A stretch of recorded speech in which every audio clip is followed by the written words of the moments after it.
بسم اللہ الرحمن الرحیم۔ السلام علیکم ویورز، آئی ہوپ کہ آپ خیریت سے ہوں گے۔ ہم نے ایوب خان کے فرسٹ ملٹری رجیم میں جو لگی تھی مارشل لا، اس میں ایگریکلچر سیکٹر تک تو ہم نے کور کر لی تھی اس سے پچھلی ویڈیو میں، اور جس نے وہ ویڈیو نہیں دیکھی تو یہ تو ظاہری بات ہے پھر یہ چیز سمجھ نہیں آئے گی، تو اس سے بہتر ہے کہ آپ پہلی ویڈیو کو دیکھ لیں تاکہ آپ کے آئیڈیاز کلیئر ہوں، اور انشاءاللہ ہم یہ پوری سیریز کو لے کے چلیں گے۔ اور جس کو کیونکہ ہم پاکستانی ہیں تو ہمارا رائٹ ہے کہ ہمارے پاکستان کی جو ہسٹری 75 ایئر سے کیا کیا ہوتا آ رہا ہے پاکستان میں، یا بعد میں کیا ہوا اب کیا ہو رہا ہے، تو یہ میرا ماننا ہے کہ یہ ہر پاکستانی کو ہسٹری کا پتہ ہونا چاہیے، کہ تاکہ اسے یہ تو پتہ ہو کہ پاکستان ہمیں کتنی قربانیوں کے ساتھ ملا ہے، اور کتنے ہمارے بزرگوں نے قربانیاں دی ہیں، اور ان کے اوپر کتنے ظلم ہوئے ہیں، اور ہماری ایگریکلچر، تاکہ آپ کی ایک بیس بنے اور آپ کو آئیڈیا ہو کہ پاکستان ابھی اس حال میں کیوں ہے۔ تو ہم آگے چلتے ہیں۔ ایگریکلچر سیکٹر کو ہم نے ڈیفائن کر دیا تھا۔ اب ہم آگے ایوب، دوسری ٹاپک ہے ایوب جو ہے اس کا leaning toward the U S تھا۔ ایوب خان کا تھوڑا جو ہے نا ٹرننگ پوائنٹ سمجھ لیں کہ یو ایس کی طرف جھکاؤ زیادہ تھا، حالانکہ ہماری 1947 سے جو بھی حکومت ہے تو ان ساروں کا leaning toward the U S تھا، تو ان کا بھی وہیں پہ ہی تھا، کیونکہ ان کے دور میں ایک U2 کرائسس ہوا تھا 1960 کے اندر، جس میں پاکستان کی ٹریٹی جو ہے اس کو یوز کیا گیا تھا بہادرپور بیس کو USSR کے سوویت یونین کے اوپر جو ہے ایک پاکستان کی زمین سے سمجھیں، پاکستان کی سرزمین سے طیارہ USA کا چلا گیا تھا USSR کی طرف، اور ایوب خان نے کلیئر ورڈنگ دی تھی کہ ہماری جو پاکستان کی زمین ہے وہ US جو ہے کبھی بھی کسی بھی ٹائم یوز کر سکتا ہے، تو انہوں نے یوز کی تھی۔ وہاں پہ اٹیک ہوا تھا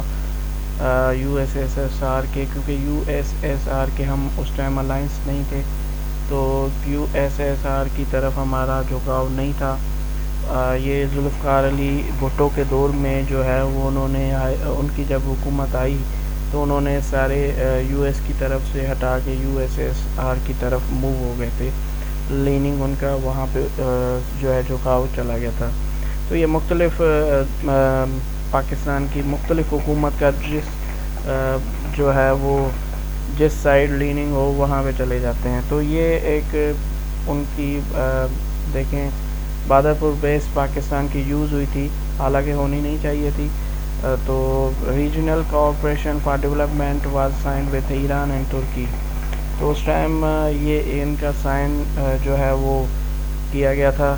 اور ہم اس ٹائم سیٹو اور سینٹو کے بھی الائنس تھے۔ بھٹو کے دور میں دیکھیں انہوں نے پھر سینٹو اور سیٹو کو جو ہے وہ ختم کیا تھا اس کی USSR کی طرف جانے کی وجہ سے۔ تو اب دیکھ رہے ہیں presidential election under the new 1962 constitution were announce. یہ ایک پریزیڈنشل کانسٹیٹیوشن تھا جس میں جو ایوب خان نے 1962 میں دیا تھا، اناؤنس کیا تھا۔ اس کے بعد ہم آ جاتے ہیں 1965 کی وار۔ 1965 کی وار کا جو مین ریزن تھا یہ بیسیکلی کشمیر کے جو پرابلمس چل رہے تھے اس کے اوپر لگی تھی، اور بیسیکلی اس کے کازز کیا تھے؟ اس کے کازز یہی تھے کہ دیکھیں انڈیا والوں نے کیا کیا تھا، ایبروگیٹ کیا تھا آرٹیکل 370 کو آف دا اٹس کانسٹیٹیوشن، جس میں یہ کہا گیا تھا کہ Kashmir an autonomous status with a separate prime minister, but 4 December 1964 میں انیکٹڈ آرٹیکل کیا گیا تھا 356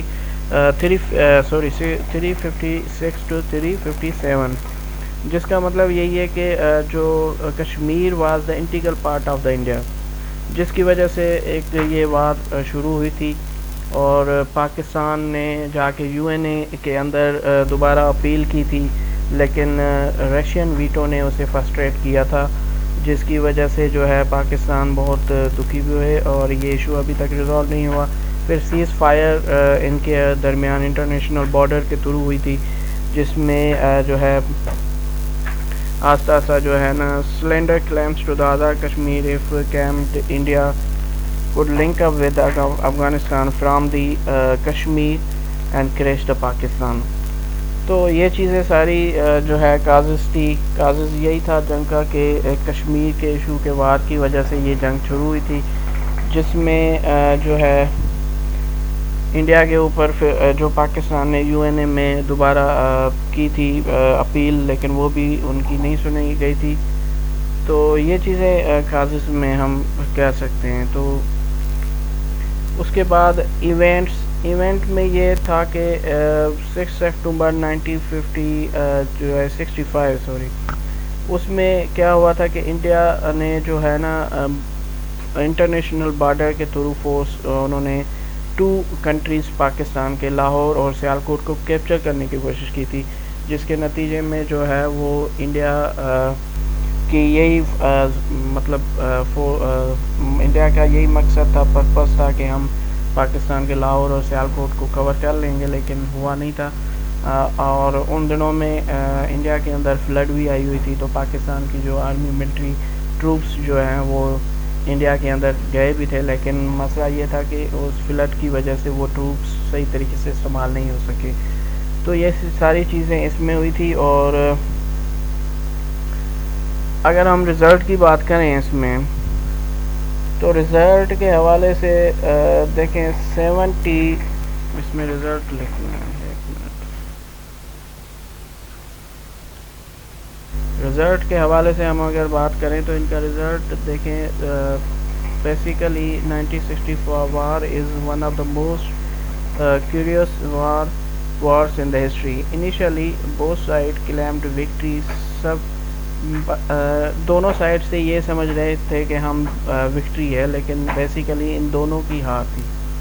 کیونکہ 70 دن تک یہ وار چلی تھی، لیکن اس کا رزلٹ کوئی نہیں نکلا تھا۔ تو پاکستان نے سیز فائر کو ایکسیپٹ کر لیا تھا۔ تو یہ چیزیں ساری 1965 کی وار کے اندر آتی ہیں، اور ہم اپنی ٹاپک کو یہیں اور دوسرا تاشکنٹ ایگریمنٹ جو ہے، تاشکنٹ ایگریمنٹ جو ان کا سائن ہوا تھا، ایوب خان نے سائن کیا تھا، جس کی وجہ سے بغاوت شروع ہوئی تھی، اور بھٹو جو ہے اس کے خلاف ہو گئے تھے، کیونکہ بھٹو اس ٹائم فارن منسٹر تھے اس کے حکومت میں، اور بھٹو نے پھر ریزائن دیا تھا، اور بھٹو نے اپنی پارٹی بنانے کا آغاز کیا، PP کا سمجھ لیں، وہاں سے پارٹی کا آغاز ہوا تھا، اور بھٹو کو جلدی سے فیم مل گیا تھا، اور بھٹو پاپولر ہو گئے تھے بڑی شہرت کے ساتھ۔ تو یہ سارے اس وار کے نتیجے تھے، اور ایوب خان کے خلاف کیسے بھٹو ہوا تھا، یہ ساری چیزیں اس میں ہم نے کور کر لی ہیں۔ اور دوسری چیز یہ ہے کہ role of the foreign powers, یہ ہم ایک علیحدہ سے ویڈیو بنائیں گے انشاءاللہ، اور پھر یہ ہمارا ٹاپک اینڈ ہو جائے گا۔ تب تک کے لیے اپنا رکھیے خیال، اور کمنٹس باکس میں اگر یہ ویڈیو پسند آئے تو کمنٹ باکس میں جو ہے کمنٹ بھی لازمی کریں، اور اپنی جو ہے وہ کوئی بھی ٹاپکس یا کوئی بھی کوسچنس کنفیوژن اس ٹاپک کے حوالے سے ہوں تو آپ ضرور ہمیں کمنٹ کریں، اور اس کا ہم آپ کو جواب ضرور دیں گے، رسپانس دیں گے۔ اور ہم یہ جو سیریز ہم نے چلائی ہے انشاءاللہ یہ بہت جلدی کمپلیٹ کریں گے، اور اس کے بعد ہم یہ پاکستان کی ہسٹری کو کور کرنے کے بعد جو ہے انشاءاللہ ہمارا موٹیو جو ہے کانسٹیٹیوشن کی طرف جائیں گے۔ کانسٹیٹیوشن کے بعد جو ہے ہم فارن پالیسی کو دیکھیں گے۔ تو اس کے بعد ہم اس پاکستان افیئر کے پورے سلیبس کو وائنڈ اپ کریں گے، دین موو کریں گے ہم۔ کوشش یہی ہے کہ ہم 15 دنوں کے اندر یہ ٹاپکس ساری کی ساری کور کریں with main points and fact and figure کے اوپر۔ اور جو دوسری اس کے بعد پھر دیکھیں گے، یا آپ ہمیں کمنٹس کر دیں جس بھی سبجیکٹ کے بارے میں، تو ہم اس پہ سیریز بنانا شروع کر دیں گے۔ تو تب تک کے لیے رکھیے اپنا خیال، اور ملتے ہیں اگلی ویڈیو میں انشاءاللہ۔ السلام علیکم۔ جی پاکستان۔